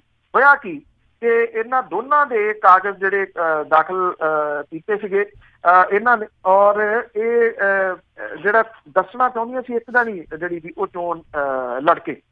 ਹੁਣ ਕਹਿੰਦੇ ਜਿਹੜੀ ਕਿਰਨਜੀਤ ਕੌਰ ਹੈ ਜਿਹੜੀ ਕਿ ਸਾਰਾ ਸੰਭਾਲ ਰਹੀ ਆ, ਉਹ ਇਹ ਕਹਿੰਦੀ ਆ ਕਿ ਵੀਰਪਾਲ ਕੌਰ ਨੂੰ ਉਹਨਾਂ ਨੇ ਚੋਣ ਲੜਾਉਣੀ ਆ, ਜਦੋਂ ਕਿ ਮਨਜੀਤ ਕੌਰ ਦੇ ਕਾਗਜ਼ ਵਾਪਸ ਲੈਣੇ ਸੀਗੇ। ਪਰ ਪ੍ਰਸ਼ਾਸਨ ਕਹਿੰਦਾ ਸਮਾਂ ਲੰਘ ਗਿਆ, ਹੁਣ ਤੁਸੀਂ ਇਹ ਕਾਗਜ਼ ਜਿਹੜਾ ਜੀ ਉਹ ਵਾਪਸ ਨਹੀਂ ਲੈ ਸਕਦੇ। ਦੋਨੋਂ ਭਾਵ ਕੇ ਉਹ ਉਮੀਦਵਾਰ ਜਿਹੜੀਆਂ ਦੀ ਉਹ ਬਣ ਗਈਆਂ। ਗੱਲ ਇਹ ਨਹੀਂ ਹੈ ਕਿ ਦੋਨੋਂ ਉਮੀਦਵਾਰ ਖੜ ਨਹੀਂ ਸਕਦੀਆਂ, ਉਹ ਖੜ ਸਕਦੀਆਂ ਨੇ। ਜਦੋਂ ਇਹਨਾਂ ਨੂੰ ਧਰਨਾ ਇਹਨਾਂ ਦੋਨਾਂ ਔਰਤਾਂ ਨੇ ਮਾਰ ਦਿੱਤਾ ਉੱਥੇ ਦਫ਼ਤਰ ਦੇ ਹਾਲ ਦੇ ਵਿੱਚ, ਤੇ ਪ੍ਰਸ਼ਾਸਨ ਨੂੰ ਥੋੜੀ ਹੱਥਾਂ ਪੈਰਾਂ ਦੀ ਪਈ। ਉਹਨਾਂ ਕਿਹਾ ਕਿ ਠੀਕ ਹੈ ਜੀ, ਤੁਸੀਂ ਆਪਣੀ ਐਪਲੀਕੇਸ਼ਨ ਜਿਹੜੀ ਉਹ ਲਿਆ ਕੇ ਦੇ ਦਿਓ। ਐਪਲੀਕੇਸ਼ਨ ਇਹਨਾਂ ਨੇ ਦੇਤੀ ਕਿ ਇੱਕ ਦੇ ਕਾਗਜ਼ ਜਿਹੜੇ ਅਸੀਂ ਵਾਪਸ ਲੈਣੇ ਆ। ਪ੍ਰਸ਼ਾਸਨ ਕਹਿੰਦਾ ਇਹਦੇ ਉੱਤੇ ਕੱਲ੍ਹ ਨੂੰ ਫੈਸਲਾ ਜਿਹੜਾ ਜੀ ਉਹ ਕਰਾਂਗੇ। ਇਹ ਖੱਜਲ ਖੁਆਰੀ ਜਿਹੜੀ ਹੈ ਜੀ ਮਹਿਜ਼ ਇਸ ਕਰਕੇ ਇਹ ਔਰਤਾਂ ਜਿਹੜੀਆਂ ਚੱਲ ਰਹੀਆਂ ਨੇ। ਰਾਤ ਜਦੋਂ ਲੇਟ ਸਮੇਂ ਦੇ ਉੱਤੇ ਇਹਨਾਂ ਨੂੰ ਇਹ ਕਿਹਾ ਗਿਆ ਐਪਲੀਕੇਸ਼ਨ ਇਹਨਾਂ ਦੀ ਫੜ ਲਈ ਆ, ਇਹ ਉਹ ਟਾਈਮ ਸੀਗਾ ਜਦੋਂ ਵੀਰਪਾਲ ਤੇ ਮਨਜੀਤ ਕੌਰ ਇਹ ਕਹਿ ਰਹੀਆਂ ਸੀ ਕਿ ਹੁਣ ਸਾਡੇ ਪਿੰਡ ਨੂੰ ਕੋਈ ਬੱਸ ਮਿਲ ਜੂਗੀ ਸਾਨੂੰ ਜਾਂ ਨਹੀਂ, ਕੋਈ ਟੈਂਪੂ ਵਗੈਰਾ ਜਿਹੜਾ ਜੀ ਉਹ ਮਿਲ ਜੂਗਾ। ਉਹ ਇਹ ਸਮਾਂ ਸੀਗਾ। ਇਹ ਆਪਣੀ ਹੋਂਦ ਦੀ ਲੜਾਈ, ਔਰ ਜਿਹੜਾ ਸਭ ਤੋਂ ਅਹਿਮ ਵੱਡਾ ਮੁੱਦਾ ਹੈ ਉਹਦੀ ਲੜਾਈ ਇਹ ਔਰਤਾਂ ਜਿਹੜੀਆਂ ਜੀ ਉਹ ਲੜ ਰਹੀਆਂ ਨੇ। ਜਿਨ੍ਹਾਂ ਦੇ ਸਿਰ ਦੇ ਸਾਈਂ ਨਹੀਂ ਰਹੇ। ਵੀਰਪਾਲ ਕੌਰ ਉਹ ਔਰਤ ਹੈ ਜੀ ਜਿਹਦੇ ਘਰ ਦੇ 3 ਜੀ ਉਹਨਾਂ ਨੇ ਖੁਦਕੁਸ਼ੀ ਜਿਹੜੀ ਹੈ ਜੀ ਉਹ ਕੀਤੀ ਆ, ਔਰ ਇਹਨਾਂ ਪਰਿਵਾਰਾਂ ਦੀ ਬਾਂਹ ਜਿਹੜਾ ਉਹ ਫੜਨ ਵਾਲਾ ਕੋਈ ਨਹੀਂ ਹੈਗਾ ਅਸਲ ਦੇ ਵਿੱਚ ਜਿਹੜਾ ਜੀ। ਪਰ ਫਿਰ ਵੀ ਮੈਂ ਇੱਕ ਟਾਈਟਲ ਪੜ੍ਹਿਆ ਸੀਗਾ ਜੀ, ਕਿਸੇ ਨੇ ਲਿਖਿਆ ਬਹੁਤ ਜਿਹੜਾ ਜੀ ਉਹ ਧੂ ਪਾਉਣ ਵਾਲਾ ਹੈ ਕਿ ਇਹਨਾਂ ਔਰਤਾਂ ਦਾ ਜਿਉਂਦੇ ਹੋਣਾ ਇਹੀ ਚੋਣ ਮੈਨੀਫੈਸਟੋ। ਜੀ ਜੀ ਜੀ। ਅਗਲੀ ਜਿਹੜੀ ਆਪਾਂ ਗੱਲ ਕਰਦੇ ਹਾਂ ਪੰਨੂ ਜੀ, ਵੀ ਪਿਛਲੇ ਸਾਲਾਂ ਦੇ ਵਿੱਚ ਕੁਛ ਮਹੀਨੇ ਪਹਿਲਾਂ ਵੀ ਪਾਣੀ ਦਾ SYL ਦਾ ਮਸਲਾ ਬਹੁਤ ਜ਼ਿਆਦਾ ਜਿਹੜਾ ਭਖ ਰਿਹਾ ਸੀ, ਪਰ ਕਿਤੇ ਨਾ ਕਿਤੇ ਇਹਨਾਂ ਜਿਹੜੀਆਂ ਚੋਣਾਂ ਦੇ ਵਿੱਚ ਬਿਲਕੁਲ ਹੀ ਠੰਡੇ ਬਸਤੇ 'ਚ ਇਸ ਦਾ ਕੋਈ ਜ਼ਿਕਰ ਹੀ ਨਹੀਂ। ਬਿਲਕੁਲ ਜੀ। 17 ਦੀਆਂ ਵਿਧਾਨ ਸਭਾ ਚੋਣਾਂ ਦੇ ਵੇਲੇ ਜੇ ਯਾਦ ਹੋਵੇ ਤਾਂ ਉਦੋਂ ਜਿਹੜੇ ਪ੍ਰਕਾਸ਼ ਸਿੰਘ ਬਾਦਲ ਸੀ ਉਹਨਾਂ ਦੀ ਬਹੁਤ ਵੱਡੀ ਤਸਵੀਰ ਜਿਹਦੇ 'ਚ ਉਹ ਮੁਸਕਰਾਉਂਦੇ ਨਜ਼ਰ ਆਉਂਦੇ ਸੀਗੇ। ਵੱਡਾ ਸਾਰਾ ਇੱਕ ਜਿਹੜਾ ਮੂੰਗਾ ਪਾ ਕੇ ਹੱਥ ਦੇ ਵਿੱਚ ਇਹ ਫਲੈਕਸ ਜਿਹੜੇ ਜੀ ਹਰ ਸ਼ਹਿਰ ਦੇ ਨੁਕਰੇ ਲਾਏ ਗਏ ਸੀਗੇ, ਪਿੰਡਾਂ ਦੇ ਵਿੱਚ ਵੀ ਲਾਏ ਗਏ ਸੀਗੇ। ਉਹਦੇ ਵਿੱਚ ਇਹ ਗੱਲ ਆਖੀ ਗਈ ਸੀ ਵੱਡੀ ਸਾਰੀ ਕਰਕੇ ਕਿ ਪੰਜਾਬ ਦੇ ਪਾਣੀਆਂ ਦੇ ਵਾਸਤੇ ਮੈਂ ਕਿਸੇ ਵੀ ਕੁਰਬਾਨੀ ਦੇ ਵਾਸਤੇ ਤਿਆਰ ਹੈ। ਪੰਜਾਬ ਦੇ ਪਾਣੀਆਂ ਦਾ ਮਸਲਾ ਉਸੇ ਹੀ ਇਸ਼ਤਿਹਾਰਾਂ ਵਾਲੇ ਬਾਬੇ ਦੀ ਜਿਹੜੀ ਨੂੰਹ ਆ ਉਹਨੇ 5 ਸਾਲ ਹੁੰਦਿਆਂ ਇੱਕ ਵਾਰੀ ਵੀ ਸੈਂਟਰ ਦੇ ਵਿੱਚ ਨਹੀਂ ਉਠਾਇਆ। ਮੌਜੂਦਾ ਜਿਹੜੀ ਸਰਕਾਰ ਹੈ ਕੈਪਟਨ ਅਮਰਿੰਦਰ ਸਿੰਘ ਹੋਰਾਂ ਦੀ, ਉਹ ਵੀ ਇਸ ਮਸਲੇ ਨੂੰ ਜਿਹੜਾ ਜੀ ਉਹ ਭੁੱਲ ਭੁਲਾ ਗਈ। ਲੋਕ ਸਭਾ ਚੋਣਾਂ ਦੇ ਵਿੱਚ ਜਿਹੜੇ ਪੰਜਾਬ ਦੇ ਮੁੱਦੇ ਆ, ਇੱਕ ਦਾ ਜ਼ਿਕਰ ਆਪਾਂ ਹੁਣੇ ਕੀਤਾ ਕਿਸਾਨ ਖੁਦਕੁਸ਼ੀਆਂ ਵਾਲਾ, ਉਹ ਹੋ ਗਿਆ। SYL ਨਹਿਰ ਦਾ ਮੁੱਦਾ, ਪਾਣੀਆਂ ਦਾ ਮੁੱਦਾ, ਚੰਡੀਗੜ੍ਹ ਤੇ ਪੰਜਾਬ ਦਾ ਹੱਕ, ਪੰਜਾਬੀ ਬੋਲੀ, ਪੰਜਾਬੀ ਬੋਲਦੇ ਇਲਾਕੇ, ਰਾਜਾਂ ਨੂੰ ਵੱਧ ਅਧਿਕਾਰ, ਸਭ ਗਾਇਬ ਜਿਹੜਾ ਜੀ ਉਹ ਦਿਸ ਰਹੇ ਆ। ਸੂਬੇ ਦੇ ਨਾਲ ਜੁੜੇ ਇਹ ਜਿਹੜੇ ਮੁੱਦੇ ਨੇ ਇਹਨਾਂ ਨੂੰ ਦਰਕਨਾਰ ਕਰ ਦਿੱਤਾ ਗਿਆ। ਇਹਦੀ ਜਗ੍ਹਾ ਦੇ ਉੱਤੇ ਬੇਅਦਬੀ, ਗੁਟਕਾ ਸਾਹਿਬ ਦੀ ਸਹੁੰ, ਇਹ ਮੁੱਦੇ ਜਿਹੜੇ ਆ ਉਹ ਹਾਵੀ ਹੋ ਗਏ ਆ। ਜਿਹੜੀ ਨਿੱਜੀ ਦੂਸ਼ਣਬਾਜ਼ੀ ਆ ਉਹਨੂੰ ਵੀ ਇੱਕ ਪ੍ਰਚਾਰ ਦਾ ਹਥਿਆਰ ਜਿਹੜਾ ਉਹ ਬਣਾਇਆ ਜਾ ਰਿਹਾ। ਕਾਂਗਰਸ, ਅਕਾਲੀ ਦਲ ਬਾਦਲ ਦੇ ਵੱਲੋਂ ਆਪਣੇ ਆਪ ਨੂੰ ਪੰਜਾਬ ਦਾ ਹਿਤੈਸ਼ੀ ਦੱਸ ਕੇ ਸੂਬੇ ਦੇ ਨਾਲ ਸੰਬੰਧਿਤ ਮੁੱਦੇ ਜਿਹੜੇ ਨੇ ਉਹਨਾਂ ਨੂੰ ਹੱਲ ਕਰਾਉਣ ਦੇ ਦਮਕਦੇ ਜਿਹੜੇ ਆ ਉਹ ਮਾਰੇ ਜਾ ਰਹੇ ਆ। ਇਸ ਵਾਰੀ ਪਾਣੀਆਂ ਦਾ ਰਾਖਾ ਕੈਪਟਨ ਜਾਂ ਪੰਜਾਬ ਦੇ ਰਾਖੇ ਬਾਦਲਾਂ ਦੇ ਵੱਲੋਂ ਇਹਨਾਂ ਮੁੱਦਿਆਂ ਤੋਂ ਕਿਨਾਰਾ ਜਿਹੜਾ ਜੀ ਉਹ ਕਰ ਲਿਆ ਗਿਆ। ਅਕਾਲੀ ਦਲ ਪੰਥ ਤੇ ਪੰਜਾਬ ਦੇ ਨਾਂ ਤੇ ਚੋਣਾਂ ਲੜਨ ਦੀ ਥਾਂ ਦੇ ਉੱਤੇ ਰਾਸ਼ਟਰਵਾਦ ਤੇ ਨਰਿੰਦਰ ਮੋਦੀ ਦੇ ਨਾਮ ਦੇ ਉੱਤੇ ਲੜਦਾ ਦਿਖ ਰਿਹਾ। ਕਾਂਗਰਸ ਬੇਅਦਬੀ ਕਾਂਡ ਨੂੰ ਮੁੱਦਾ ਬਣਾ ਕੇ ਅਕਾਲੀਆਂ ਨੂੰ ਘੇਰਨ ਦੇ ਯਤਨਾਂ ਦੇ ਵਿੱਚ ਹੈ। ਇਹਨਾਂ ਮੁੱਦਿਆਂ ਤੋਂ ਆਮ ਆਦਮੀ ਪਾਰਟੀ ਤੇ ਪੰਜਾਬ ਜਮਹੂਰੀ ਗੱਠਜੋੜ ਨੇ ਵੀ ਕਿਨਾਰਾ ਕੀਤਾ ਹੋਇਆ। ਹਰ ਵਾਰੀ ਸਿਰਫ ਚੋਣਾਂ ਦੇ ਵੇਲੇ SYL ਨਹਿਰ ਜਿਹੜੀ ਆ ਉਹ ਇਸ ਵਾਰੀ ਚੋਣ ਮੁੱਦਾ ਨਹੀਂ ਜਿਹੜਾ ਜੀ ਉਹ ਬਣ ਸਕੀ। ਲਾਈਫ ਲਾਈਨ ਹੈ ਪੰਜਾਬ ਦੀ ਜਿਹੜਾ ਪਾਣੀ, 5 ਆਬ 5 ਦਰਿਆਵਾਂ ਦੀ ਧਰਤੀ, ਸੁੱਕ ਗਏ ਦਰਿਆ ਤਾਂ 2.5 ਆਬ ਨੇ, ਉਹ ਵੀ ਗੰਦਲੇ ਹੋ ਗਏ। ਉਹਦੇ ਵਿੱਚ ਤਾਂ ਹਾਲਾਤ ਇਹ ਹੋ ਗਏ ਕਿ ਮੱਛੀਆਂ ਵੀ ਵਿਚਾਰੀਆਂ ਸਾਹ ਨਹੀਂ ਲੈ ਰਹੀਆਂ, ਉਹ ਵੀ ਤੜਪ ਤੜਪ ਕੇ ਆਪਣੀ ਜਾਨ ਦੇ ਰਹੀਆਂ ਨੇ। ਅੱਜ ਮੱਛੀਆਂ ਮਰ ਰਹੀਆਂ ਨੇ, ਆਉਂਦੇ ਦਿਨਾਂ ਦੇ ਦੌਰਾਨ ਜਿਹੜਾ ਜੀ ਉਹ ਲੋਕ ਮਰਨੇ ਆ ਜੇ ਹਾਲਾਤ ਜਿਹੜੇ ਜੀ ਇਹੀ ਜਿਹੜਾ ਉਹ ਰਹੇ ਜਿਹੋ ਜਿਹੇ ਬਣੇ ਹੋਏ ਆ। ਕੱਲ ਜਿਹੜਾ ਜੀ ਕਿਉਂਕਿ ਹਰੇਕ ਲੋਕ ਸਭਾ ਹਲਕੇ ਦੇ ਵਿੱਚ ਜਾ ਰਿਹਾ ਜੀ, ਇੱਕ ਜਿਹੜਾ ਲੋਕ ਸਭਾ ਹਲਕਾ ਸੀਗਾ ਜੀ ਫਰੀਦਕੋਟ, ਉਹਦੇ ਵਿੱਚ 5 ਦਿਨਾਂ ਹੀ ਪਿੰਡ ਦੇ ਵਿੱਚ ਇੱਕ ਨਲਕਾ ਜਿਹੜਾ ਸੀਗਾ ਨਾ ਜੀ ਉਹ ਲੱਗਿਆ। ਦੇਖ ਕੇ ਪਹਿਲਾਂ ਮੈਨੂੰ ਹੈਰਾਨਗੀ ਹੋਈ ਔਰ ਮੈਂ ਉਹਨੂੰ ਗੇੜ ਕੇ ਦੇਖਿਆ ਜੀ, ਉਹ ਨਲਕਾ ਚੱਲ ਰਿਹਾ ਸੀ। ਇਹ ਦੂਜੀ ਹੈਰਾਨਗੀ ਸੀ ਕਿਉਂਕਿ ਨਲਕੇ ਗਾਇਬ ਹੋ ਗਏ। ਜਿਹੜੇ ਇਹ ਪੰਪ ਸੀਗੇ, ਹੈਂਡ ਪੰਪ ਜਿਹਨਾਂ ਨੂੰ ਕਹਿੰਦੇ ਆ, ਉਹਨਾਂ 'ਚ ਪਾਣੀ ਰਿਹਾ ਹੀ ਨਹੀਂ। ਪਾਣੀ ਇੰਨੇ ਡੂੰਘੇ ਹੋ ਗਏ ਕਿ ਨਲਕਾ ਨਹੀਂ ਖਿੱਚਦਾ ਜੀ। ਉਹ ਤਾਂ ਸਮਰਸੀਬਲ ਜਿਹੜਾ ਜਿਹਨੂੰ ਮੱਛੀ ਮੋਟਰ ਕਹਿੰਦੇ ਆ ਉਹ ਹੇਠਾਂ ਸੁੱਟਦੇ ਆ 200 ਫੁੱਟ ਤੇ, ਤਾਂ ਜਿਹੜਾ ਜੀ ਉਹ ਪਾਣੀ ਤਾਂ ਆਉਂਦਾ। ਪਾਣੀ ਇੰਨਾ ਅਹਿਮ ਆ ਪੰਜਾਬ ਦੇ ਵਾਸਤੇ ਕਿਉਂਕਿ ਕਿਸਾਨੀ ਦੇ ਨਾਲ ਜੁੜਿਆ ਹੋਇਆ ਸੂਬਾ ਆ। ਪਰ ਸਭ ਤੋਂ ਵੱਡੀ ਹੈਰਾਨਗੀ ਵਾਲੀ ਗੱਲ ਇਹ ਆ ਕਿ ਪਾਣੀ ਦਾ ਮੁੱਦਾ ਪੰਜਾਬ ਦੇ ਵਿੱਚੋਂ ਗਾਇਬ। ਜੀ ਜੀ ਜੀ।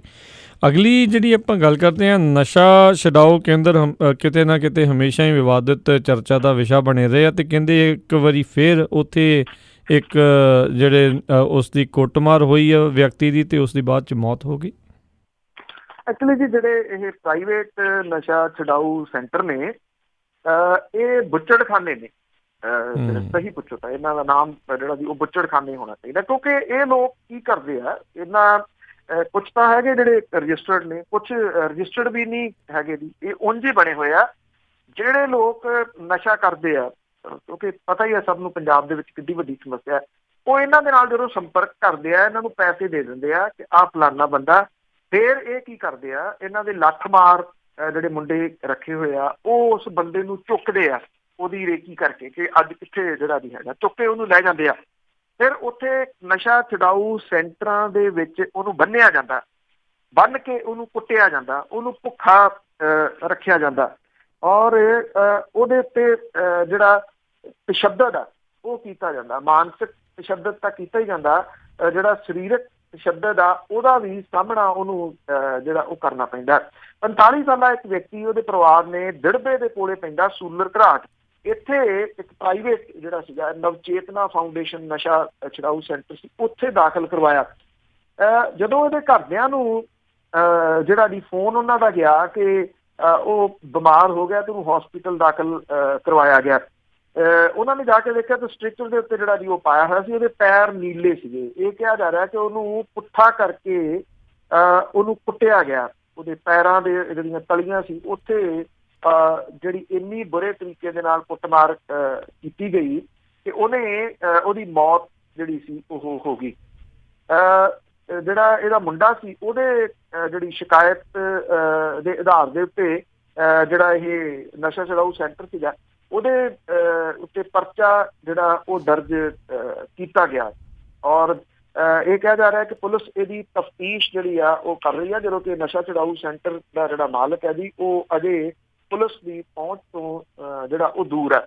ਐਕਚੁਅਲੀ ਜਿਹੜਾ ਨਸ਼ਾ ਕਰਨ ਵਾਲਾ ਵਿਅਕਤੀ ਆ, ਉਹਨੂੰ ਜ਼ਰੂਰਤ ਹੁੰਦੀ ਹੈ ਇੱਕ ਸਿੰਪਥੀ ਦੀ, ਇੱਕ ਕਾਉਂਸਲਿੰਗ ਦੀ, ਔਰ ਇਹ ਜਿਹੜੇ ਨਸ਼ਾ ਛਡਾਊ ਸੈਂਟਰ ਜਿਹੜੇ ਚਲਾਏ ਜਾਂਦੇ ਆ, ਇਹਦੇ ਵਿੱਚ ਜਾਂ ਤਾਂ ਬਹੁਤੇ ਉਹ ਆ ਜੀ ਜਿਹੜੇ ਪਹਿਲਾਂ ਆਪ ਨਸ਼ਾ ਕਰਦੇ ਰਹੇ ਆ, ਜਿਵੇਂ ਕੋਈ ਜਿਹੜਾ ਜੀ ਰਿਫਿਊਜੀ ਪੱਕਾ ਹੁੰਦਾ ਸੀ ਨਾ ਕਿਸੇ ਟਾਈਮ ਕੈਨੇਡਾ ਦੇ ਵਿੱਚ, ਤੇ ਅੱਜ ਤੋਂ 20-25 ਸਾਲ ਪਹਿਲਾਂ ਉਹ ਫਿਰ ਇਮੀਗ੍ਰੇਸ਼ਨ ਕੰਸਲਟੈਂਟ ਬਣ ਜਾਂਦਾ ਸੀ। ਇਹ ਕੁਛ ਉਸੇ ਤਰੀਕੇ ਦਾ ਹੀ ਹੈ, ਕਿਉਂਕਿ ਉਹ ਆਪ ਛੱਡ ਕੇ ਉਹ ਫਿਰ ਕੀ ਕਰਦੇ ਆ, ਨਸ਼ਾ ਛਡਾਊ ਸੈਂਟਰ ਖੋਲ ਲੈਂਦੇ ਆ। ਸੈਂਟਰ ਖੋਲ ਕੇ ਇੱਕ ਤਾਂ 35-35 ਹਜ਼ਾਰ ਰੁਪਈਆ ਮਹੀਨੇ ਦਾ ਉਹ ਤੋਂ ਇੱਕ ਜਾਣੇ ਤੋਂ ਲੈਂਦੇ। ਹੁਣ ਤੁਸੀਂ ਦੇਖੋ, ਜੇ ਉੱਥੇ ਉਹਨਾਂ ਨੇ 20 ਬੰਦੇ ਰੱਖੇ ਆ, ਉਹ ਕਿੰਨਾ ਪੈਸਾ ਹੋ ਗਿਆ। ਉਹਨਾਂ ਨੂੰ ਖਾਣ ਖੂਣ ਦੇ ਨਾਂ ਦੇ ਉੱਤੇ ਬਹੁਤ ਥੋੜਾ ਕੁਛ ਜਿਹੜਾ ਉਹ ਦਿੱਤਾ ਜਾਂਦਾ। ਦੂਜਾ, ਇਹ ਜਿਹੜੇ ਪ੍ਰਾਈਵੇਟ ਨਸ਼ਾ ਛਡਾਊ ਸੈਂਟਰ ਨੇ, ਇਹਨਾਂ ਦੇ ਵਿੱਚ ਨਸ਼ਾ ਈਜ਼ੀ ਅਵੇਲੇਬਲ ਆ, ਔਰ ਮਹਿੰਗੇ ਭਾਅ ਦੇ ਉੱਤੇ ਉਹਨੂੰ ਜਿਹੜਾ ਦੀ ਇਹ ਬੰਦਿਆਂ ਨੂੰ ਦਿੰਦੇ ਆ। ਪਰ ਸਰਕਾਰਾਂ ਦੇ ਕੋਲੇ ਪਹਿਲਾਂ ਵੀ ਬੜੀ ਵਾਰੀ ਜਿਹੜੀ ਦੀ ਉਹ ਗੱਲ ਉਠਾਈ, ਪਰ ਕਦੀ ਕਿਸੇ ਦੇ ਕੰਨਾਂ ਦੇ ਉੱਤੇ ਜਿਹੜੀ ਦੀ ਉਹ ਜੂੰ ਨਹੀਂ ਸਰਕੀ ਕਿ ਇਹਨਾਂ ਨੂੰ ਨੱਥ ਕਿਸੇ ਤਰੀਕੇ ਦੇ ਨਾਲ ਪ੍ਰਾਈਵੇਟ ਨਸ਼ਾ ਛਡਾਊ ਸੈਂਟਰਾਂ ਨੂੰ ਪਾਈ ਜਾਵੇ। ਜੀ ਜੀ, ਅਗਲੀ ਗੱਲ ਕਰਦੇ ਹਾਂ। ਕਹਿੰਦੇ ਸੰਨੀ ਦਿਓਲ ਦੇ ਰੋਡ ਸ਼ੋਅ ਨੇ ਭਾਜਪਾ ਨੂੰ ਦਿੱਤੀ ਆਕਸੀਜਨ। ਬਿਲਕੁਲ ਜੀ, ਇਸ ਵੇਲੇ ਇੱਕ ਤੁਸੀਂ ਕਹਿ ਲਓ ਕਿ ਠੰਡੀ ਹਵਾ ਦੇ ਬੁੱਲੇ ਨੂੰ ਤਰਸ ਤੇ ਤੜਪ ਰਹੀ ਭਾਜਪਾ ਜਿਹੜੀ ਹੈ ਜੀ, ਉਹਦੇ ਉਹ ਹਾਲਾਤ ਕੋਈ ਬਹੁਤੇ ਚੰਗੇ ਨਹੀਂ, ਕਿਉਂਕਿ ਪੰਜਾਬ ਦੇ ਵਿੱਚ ਉਹ ਅਕਾਲੀ ਦਲ ਬਾਦਲ ਆਸ ਰਹੀ ਆ। ਅੰਮ੍ਰਿਤਸਰ ਤੋਂ ਹਰਦੀਪ ਸਿੰਘ ਪੁਰੀ ਹੋਰਾਂ ਨੂੰ ਦਿੱਲੀੋਂ ਲਿਆ ਕੇ ਖੜਾ ਕੀਤਾ ਗਿਆ। ਉਹਨਾਂ ਨੂੰ ਇਹ ਵੀ ਨਹੀਂ ਪਤਾ ਕਿ ਅੰਮ੍ਰਿਤਸਰ ਲੋਕ ਸਭਾ ਹਲਕੇ ਦੇ ਵਿੱਚ ਪਿੰਡ ਕਿੱਧਰ ਨੂੰ ਪੈਂਦੇ ਆ, ਕਿਹੜੀ ਸਾਈਡ ਦੇ ਉੱਤੇ ਆ। ਅਕਾਲੀ ਦਲ 2 ਸੀਟਾਂ ਦੇ ਉੱਤੇ ਆਪ ਫਸ ਗਿਆ। ਫਿਰੋਜ਼ਪੁਰ ਤੋਂ ਸੁਖਬੀਰ ਸਿੰਘ ਬਾਦਲ ਫਸ ਗਏ, ਹਰਸਿਮਰਤ ਕੌਰ ਬਾਦਲ ਹੋਰੀ ਉਹ ਉੱਥੇ ਬਿਜ਼ੀ ਹੋ ਗਏ, ਤੇ ਉਹਨਾਂ ਦੇ ਨਾਲ ਉਹਨਾਂ ਦਾ ਖਾਸ ਰਿਸ਼ਤੇਦਾਰ ਬਿਕਰਮ ਸਿੰਘ ਮਜੀਠੀਆ ਜਿਹੜਾ ਜੀ ਉਹ ਇੱਕ ਦਿਨ ਬਠਿੰਡੇ, ਇੱਕ ਦਿਨ ਫਿਰੋਜ਼ਪੁਰ ਵੱਲ ਨੂੰ ਜਿਹੜਾ ਜੀ ਭੱਜਦਾ, ਤੋਂ ਇੱਥੇ ਅੰਮ੍ਰਿਤਸਰ ਦੇ ਵਿੱਚ ਜਿਹੜਾ ਜੀ ਉਹ ਮਿਲ ਨਹੀਂ ਰਿਹਾ ਹਰਦੀਪ ਸਿੰਘ ਪੁਰੀ ਹੋਰਾਂ ਨੂੰ ਕਿ ਕਿਹੜੇ ਪਾਸੇ ਜਿਹੜਾ ਜੀ ਉਹ ਜਾਇਆ ਜਾਵੇ, ਉੱਥੋਂ ਕਿਹੜਾ ਬੰਦਾ ਨਾਲ ਤੋਰਿਆ ਜਾਵੇ। ਹਾਲਾਂਕਿ ਭਾਜਪਾ ਨੇ ਦਫ਼ਤਰ ਪਹਿਲਾਂ ਖੋਲ੍ਹਤੇ ਤੇ ਉਮੀਦਵਾਰ ਬਾਅਦ 'ਚ ਐਲਾਨੇ। ਦੂਜੀ ਸੀਟ ਜਿਹੜੀ ਹੁਸ਼ਿਆਰਪੁਰ ਵਾਲੀ ਆ, ਹੁਸ਼ਿਆਰਪੁਰ ਤੋਂ ਕਿਉਂਕਿ ਵਿਜੇ ਸੰਪਲਾ ਨੂੰ ਟਿਕਟ ਇਸ ਵਾਰੀ ਨਹੀਂ ਮਿਲੀ, ਇਸ ਕਰਕੇ ਉਹ ਆਪਣੀ ਜਗ੍ਹਾ ਦੇ ਉੱਤੇ ਨਾਰਾਜ਼ ਹੋਏ ਜਿਹੜਾ ਜੀ ਉਹ ਬੈਠੇ ਆ। ਤੀਜੀ ਅਹਿਮ ਸੀਟ ਹੈ ਗੁਰਦਾਸਪੁਰ ਵਾਲੀ। ਗੁਰਦਾਸਪੁਰ ਤੋਂ ਭਾਰਤੀ ਜਨਤਾ ਪਾਰਟੀ ਨੇ ਫਿਲਮੀ ਅਦਾਕਾਰ ਜਿਹੜਾ ਜੀ ਸਨੀ ਦਿਓਲ ਨੂੰ ਇੱਥੇ ਲਿਆਂਦਾ, ਔਰ ਸਨੀ ਦਿਓਲ ਪਹਿਲਾਂ ਤਾਂ ਪੇਪਰ ਭਰ ਕੇ ਜਿਹੜਾ ਜੀ ਉਹ ਨਾਲ ਦੀ ਨਾਲ ਫਿਰ ਵਾਪਸ ਚਲੇ ਗਿਆ ਸੀਗਾ ਮੁੰਬਈ, ਤੇ ਹੁਣ ਫਿਰ ਵਾਪਸ ਆ ਕੇ ਉਹਨੇ ਰੋਡ ਸ਼ੋਅ ਕਰਕੇ ਇਹਦੀ ਸ਼ੁਰੂਆਤ ਜਿਹੜੀ ਆ ਉਹ ਪ੍ਰਚਾਰ ਦੀ ਕੀਤੀ ਹੈ। ਔਰ ਇਹ ਉਹਦੇ ਨਾਲ ਜਿਹੜਾ ਜੀ ਉਹਦਾ ਭਰਾ ਬੋਬੀ ਦਿਓਲ ਵੀ ਸ਼ਾਮਲ ਸੀਗਾ। ਇਹਨਾਂ ਨੂੰ ਵੇਖਣ ਦੇ ਵਾਸਤੇ ਲੋਕ ਜਿਹੜੇ ਵੱਡੀ ਗਿਣਤੀ 'ਚ ਸੜਕਾਂ ਦੇ ਉੱਤੇ ਨਿਕਲੇ। ਇਹ ਜਿਹੜਾ ਫੈਕਟ ਹੈ ਵੱਡਾ, ਜਿਹਦੇ ਤੋਂ ਬਾਗੋ ਬਾਗ ਜਿਹੜਾ ਜੀ ਹੋ ਗਈ ਭਾਰਤੀ ਜਨਤਾ ਪਾਰਟੀ, ਤੇ ਉਹਨੂੰ ਬਾਕੀ ਸੀਟਾਂ ਦੇ ਉੱਤੇ ਵੀ ਜਿਹੜਾ ਜੀ ਉਹ ਹੁੰਗਾਰਾ ਕੁਛ ਜਿਹੜਾ ਉਹ ਮਿਲ ਸਕਦਾ। ਜਦੋਂ ਵਿਨੋਦ ਖੰਨੇ ਨੂੰ ਪਹਿਲੀ ਵਾਰੀ ਟਿਕਟ ਦਿੱਤੀ ਗਈ ਸੀਗੀ ਗੁਰਦਾਸਪੁਰ ਤੋਂ ਭਾਰਤੀ ਜਨਤਾ ਪਾਰਟੀ ਦੇ ਵੱਲੋਂ, ਉਦੋਂ ਵੀ ਜਿਹੜਾ ਸੀਗਾ ਇਸ ਤਰ੍ਹਾਂ ਦਾ ਹੁੰਗਾਰਾ ਜਿਹੜਾ ਸੀ ਉਹ ਮਿਲਿਆ ਸੀਗਾ ਵਿਨੋਦ ਖੰਨਾ ਨੂੰ। ਗੁਰਦਾਸਪੁਰੀਏ ਵਿਨੋਦ ਖੰਨਾ ਦੇ ਉੱਤੇ ਕਿੰਤੂ ਪਰੰਤੂ ਵੀ ਕਰਦੇ ਰਹੇ, ਉਹਨੂੰ ਬਾਰ-ਬਾਰ ਜਿਤਾਉਂਦੇ ਵੀ ਰਹੇ। 4 ਵਾਰੀ ਵਿਨੋਦ ਖੰਨਾ ਜਿਹੜਾ ਸੀਗਾ ਜੀ ਉਹ ਇਸ ਲੋਕ ਸਭਾ ਦੀ ਅਹਿਮ ਸੀਟ ਤੋਂ ਜਿੱਤਿਆ। ਹੁਣ ਏਦਾਂ ਦਾ ਦਾ ਜਿਹੜਾ ਜੀ ਉਹ ਸਨੀ ਦਿਓਲ ਦੇ ਉੱਤੇ ਖੇਡਿਆ ਜਾ ਰਿਹਾ ਭਾਰਤੀ ਜਨਤਾ ਪਾਰਟੀ ਦੇ ਵੱਲੋਂ। ਵੇਖਣਾ ਇਹ ਹੋਊਗਾ ਕਿ ਉੱਥੇ ਇੱਕ ਜਿਹੜੇ ਸਿਆਣੇ ਸਿਆਸਤਦਾਨ ਜਿਹੜੇ ਜਾਣੇ ਜਾਂਦੇ ਆ, ਪੰਜਾਬ ਪ੍ਰਦੇਸ਼ ਕਾਂਗਰਸ ਦੇ ਜਿਹੜੇ ਉਹ ਪ੍ਰਧਾਨ ਨੇ, ਉਹਨਾਂ ਦੇ ਨਾਲ ਮੁਕਾਬਲਾ ਹੈ। ਸੋ ਜਿਹੜੇ ਗੁਰਦਾਸਪੁਰ ਵਾਲੇ ਆ, ਕਿਉਂਕਿ ਕਮ ਸੇ ਕਮ ਜੇ ਅਸੀਂ ਸੁਨੀਲ ਜਾਖੜ ਹੋਰਾਂ ਦੇ ਉੱਤੇ ਕਿਸੇ ਕਰਪਸ਼ਨ ਦਾ ਤਾਂ ਜਿਹੜਾ ਜੀ ਉਹ ਦੋਸ਼ ਨਹੀਂ ਲੱਗਦਾ, ਪਰ ਉਹਨਾਂ ਦੇ ਮੱਥੇ ਦੇ ਉੱਤੇ ਤਰੇੜੀਆਂ ਆਉਣੀਆਂ ਲਾਜ਼ਮੀ ਨੇ। ਕਾਂਗਰਸ ਨੂੰ ਵੀ ਜਿਹੜਾ ਜੀ ਆਪਣੀ ਸਟ੍ਰੈਟਜੀ ਦੇ ਵਾਸਤੇ ਮੁੜ ਕੇ ਸੋਚਣਾ ਜਿਹੜਾ ਉਹ ਪੈ ਰਿਹਾ ਕਿ ਹੁਣ ਉਹਨੇ ਕਿਹੜੇ ਤਰੀਕੇ ਦੇ ਨਾਲ ਜਿਹੜਾ ਜੀ ਉਹ ਚੱਲਣਾ। ਉਧਰੋਂ ਤਾਪਮਾਨ ਜਿਹੜਾ ਜੀ ਉਹ ਪੰਜਾਬ ਦਾ ਵਾਧਾ ਤੁਰਿਆ ਜਾਂਦਾ, 38-39 ਡਿਗਰੀ ਤਾਪਮਾਨ ਦੇ ਵਿੱਚ ਇਹ ਨੇਤਾ ਖਾਸ ਤੌਰ ਦੇ ਉੱਤੇ ਕੈਪਟਨ ਅਮਰਿੰਦਰ ਸਿੰਘ ਹੋਰੀ ਕਿੰਨਾ ਸਮਾਂ ਜਿਹੜਾ ਜੀ ਉਹ ਦੇ ਸਕਣਗੇ, ਇਹਦੇ ਉੱਤੇ ਨਿਰਭਰ ਜਿਹੜਾ ਜੀ ਉਹ ਕਰੂਗਾ। ਬੇਸ਼ੱਕ ਉਹਨਾਂ ਨੇ ਕੱਲ੍ਹ ਵੀ ਜਿਹੜਾ ਕਰਤਾਰਪੁਰ ਦੇ ਉਹ ਰੈਲੀ ਜਿਹੜੀ ਆ ਜੀ ਉਹ ਕੀਤੀ ਆ, ਉੱਥੇ ਉਹ ਵਰਕੇ ਵੀ ਆ ਤੇ ਬੇਅਦਬੀ ਵਾਲਾ ਮੁੱਦਾ ਆਪਾਂ ਪਹਿਲਾਂ ਵੀ ਕਿਹਾ ਕਿ ਬੇਅਦਬੀ ਮੁੱਦੇ ਦੇ ਉੱਤੇ ਸਿਆਸਤ ਜਿਹੜੀ ਆ ਜੀ ਉਹ ਹੋ ਰਹੀ ਆ। ਪਰ ਵੇਖਣਾ ਇਹ ਹੋਊਗਾ ਕਿਉਂਕਿ ਤਾਪਮਾਨ ਜਿਹੜਾ ਜੀ ਹੁਣ ਡੇ ਬਾਈ ਡੇ ਉੱਪਰ ਜਾਣਾ, ਇਹ 40 ਦੇ ਨੇੜੇ ਤੇੜੇ ਤਾਂ ਪਹੁੰਚ ਗਿਆ, ਇਹਦੇ ਤੋਂ ਵੀ ਉੱਪਰ ਜਿਹੜਾ ਜੀ ਉਹ ਜਾ ਸਕਦਾ। ਇਸ ਵੱਡੇ ਤਾਪਮਾਨ ਦੇ ਵਿੱਚ ਸਿਆਸੀ ਪਾਰਾ ਕਿੱਧਰ ਨੂੰ ਜਾਂਦਾ ਔਰ ਕਾਂਗਰਸ ਦੇ ਵੱਡੇ ਸਿਆਸੀ ਨੇਤਾ ਕਿੰਨੇ ਨਿਕਲਦੇ ਆ, ਇਹਦੇ ਉੱਤੇ ਜਿਹੜਾ ਜੀ ਨਿਰਭਰ ਕਰੂਗਾ। ਕਿਉਂਕਿ ਮਿਸ਼ਨ 13 ਜਿਹੜਾ ਕਹਿ ਕੇ ਚੱਲੇ ਹੋਏ ਆ ਕੈਪਟਨ ਅਮਰਿੰਦਰ ਸਿੰਘ ਹੋਰੀ, ਕਿਤੇ ਨਾ ਕਿਤੇ ਤਰੇੜੀਆਂ ਤਾਂ ਜਿਹੜੀਆਂ ਦੀ ਉਹ ਇਸ ਪੱਖੋਂ ਆ ਰਹੀਆਂ ਨੇ। ਔਰ ਦੂਸਰੀ ਗੱਲ ਜਿਹੜੀ ਨਾ ਜੀ ਅਹਿਮ ਜਿਹੜੀ ਇੱਥੇ ਲੋਕਾਂ ਦੇ ਨਾਲ ਗੱਲ ਕਰਕੇ ਬਾਰ-ਬਾਰ ਜਿਹੜੀ ਸਾਹਮਣੇ ਆ ਰਹੀ ਹੈ, ਲੋਕਾਂ ਦੇ ਵਿੱਚ ਨਿਰਾਸ਼ਤਾ ਬਹੁਤ ਵੱਡੇ ਪੱਧਰ ਦੇ ਉੱਤੇ ਹੈ ਜੀ। ਲੋਕ ਕਹਿੰਦੇ ਨੇ ਅਸੀਂ ਨਹੀਂ ਜਾਂਦੇ ਵੋਟ ਪਾਉਣ, ਸਾਨੂੰ ਤਾਂ ਇਤਬਾਰ ਹੀ ਨਹੀਂ ਰਿਹਾ ਕਿਸੇ ਦੇ ਉੱਤੇ। ਇਹ ਜਿਹੜੀ ਗੱਲ ਹੈ ਨਾ ਜੀ, ਇਹ ਵੀ ਕਿਤੇ ਨਾ ਕਿਤੇ ਤਰੇੜੀਆਂ ਜਿਹੜੀਆਂ ਉਹ ਲਿਆ ਰਹੀ ਹੈ ਸਿਆਸੀ ਪਾਰਟੀਆਂ। ਜੀ ਜੀ ਜੀ ਅਗਲੀ ਜਿਹੜੀ ਗੱਲ ਕਰਦੇ ਕਹਿੰਦੇ ਪ੍ਰਕਾਸ਼ ਬਾਦਲ ਬਠਿੰਡੇ ਹਲਕੇ ਦੇ ਵਿੱਚ ਬਹੁਤੇ ਥਾਵਾਂ 'ਤੇ ਤਾਂ ਨਹੀਂ ਤਾਂ ਮਰਗਾਂ ਵਾਲੇ ਘਰਾਂ ਦੇ ਵਿੱਚ ਉੱਥੇ ਪਹੁੰਚ ਰਹੇ ਨੇ। ਕਹਿੰਦੀ ਪਿਛਲੇ 37 ਦਿਨਾਂ ਤੋਂ ਲਗਾਤਾਰ ਉਹ ਉੱਥੇ ਜਾ ਰਹੇ ਆ ਜਿੱਥੇ ਜਿੱਥੇ ਮੌਤ ਹੋਈ ਆ, ਜਿੱਥੇ ਜਾਂ ਤਾਂ ਹਾਲ ਦੇ ਵਿੱਚ ਮੌਤ ਹੋਈ ਆ ਹੁਣੇ ਜਿਹੜੀ ਜੀ, ਜਾਂ ਪਿਛਲੇ 1 ਸਾਲ ਦੇ ਦੌਰਾਨ ਕਿਸੇ ਦੀ ਵੀ ਜਿਹੜੀ ਜੀ ਉਹ ਟੱਬਰ ਦੇ ਵਿੱਚੋਂ ਮੌਤ ਹੋਈ ਹੈ। ਇਹ ਕਿਹਾ ਜਾ ਰਿਹਾ ਕਿ ਲੱਭ ਕੇ ਲਿਆਂਦਾ ਜਾ ਰਿਹਾ ਵੀ ਕਿੱਥੇ ਕਿੱਥੇ ਮੌਤ ਹੋਈ ਹੈ ਬਈ, ਉੱਥੇ ਮੈਂ ਜਾਣਾ ਅਫਸੋਸ ਪ੍ਰਗਟ ਕਰਨ। 40 ਪਿੰਡਾਂ ਨੂੰ ਹੁਣ ਤੱਕ ਕਵਰ ਜਿਹੜਾ ਦੀ ਉਹ ਕਰ ਚੁੱਕੇ ਆ, 400 ਤੋਂ ਜ਼ਿਆਦਾ ਜਿਹੜੇ ਘਰਾਂ ਦੇ ਵਿੱਚ ਉਹ ਗਏ ਆ। ਔਰ ਇਹ ਕਿਹਾ ਜਾ ਰਿਹਾ ਕਿ 400 ਦੀ ਲਿਸਟ ਅਜੇ ਹੋਰ ਤਿਆਰ ਜਿਹੜੀ ਆ ਉਹ ਕੀਤੀ ਹੋਈ ਆ। ਪਿਛਲੇ 16 ਦਿਨਾਂ ਦੇ ਵਿੱਚ ਮਾਲਵਾ ਦੇ 23 ਪਿੰਡਾਂ ਦੇ ਵਿੱਚ ਉਹ ਜਾ ਕੇ ਜਿਹੜਾ ਆਏ ਆ। ਬਾਦਲ ਦੇ ਇੱਕ ਪਿੰਡ ਦੇ ਵਿੱਚ 13 ਤੋਂ 17 ਘਰਾਂ ਦੇ ਵਿੱਚ ਜਿਹੜਾ ਦੀ ਉਹ ਜਾ ਕੇ ਆਏ ਆ, ਤਾਂ ਕਿ ਹਰਸਿਮਰਤ ਕੌਰ ਬਾਦਲ ਦਾ ਘਟ ਰਿਹਾ ਜਿਹੜਾ ਮਾਰਜਨ ਹੈ ਉਹਨੂੰ ਪੂਰਾ ਕੀਤਾ ਜਿਹੜਾ ਦੀ ਉਹ ਜਾ ਸਕੇ। ਉਹਨਾਂ ਨੂੰ ਇਹ ਲੱਗਦਾ ਹੈ ਕਿ ਜਦੋਂ ਕਿਸੇ ਦੇ ਅਫਸੋਸ ਪ੍ਰਗਟ ਕਰਨ ਜਾਓਗੇ ਤੇ ਫਿਰ ਉਹ ਤੁਹਾਨੂੰ ਵੋਟ ਜਿਹੜਾ ਦੀ ਉਹ ਜ਼ਰੂਰ ਪਾਊਗਾ। ਇਹ ਕਿਹਾ ਜਾ ਰਿਹਾ ਹੈ ਕਿ ਅਕਾਲੀ ਦਲ ਦੇ ਵੱਲੋਂ, ਨੇਤਾਵਾਂ ਦੇ ਵੱਲੋਂ ਐਡਵਾਂਸ ਦੇ ਵਿੱਚ ਆਪੋ ਆਪਣੇ ਪਿੰਡਾਂ ਦੇ ਵਿੱਚ 1 ਸਾਲ ਤੋਂ 6 ਮਹੀਨੇ ਦੇ ਦੌਰਾਨ ਹੋਈਆਂ ਮੌਤਾਂ ਦੀ ਲਿਸਟ ਬਣਾ ਕੇ ਬਾਦਲ ਹੋਰਾਂ ਦੇ ਨਾਲ ਸ਼ੇਅਰ ਕੀਤੀ ਜਾਂਦੀ ਆ। ਉਸ ਤੋਂ ਬਾਅਦ ਉਹਨਾਂ ਦਾ ਸਕੈਜੂਲ ਜਿਹੜਾ ਦੀ ਉਹ ਜਾਰੀ ਹੁੰਦਾ। ਹਰ ਘਰ ਦੇ ਵਿੱਚ 1 ਤੋਂ 2 ਮਿੰਟ ਰੁਕਦੇ ਆ ਪ੍ਰਕਾਸ਼ ਸਿੰਘ ਬਾਦਲ ਹੋਰੀ ਤੇ ਅਫਸੋਸ ਜਿਹੜਾ ਦੀ ਉਹ ਕਹਿ ਕੇ ਚਲੇ ਜਾਂਦੇ ਆ।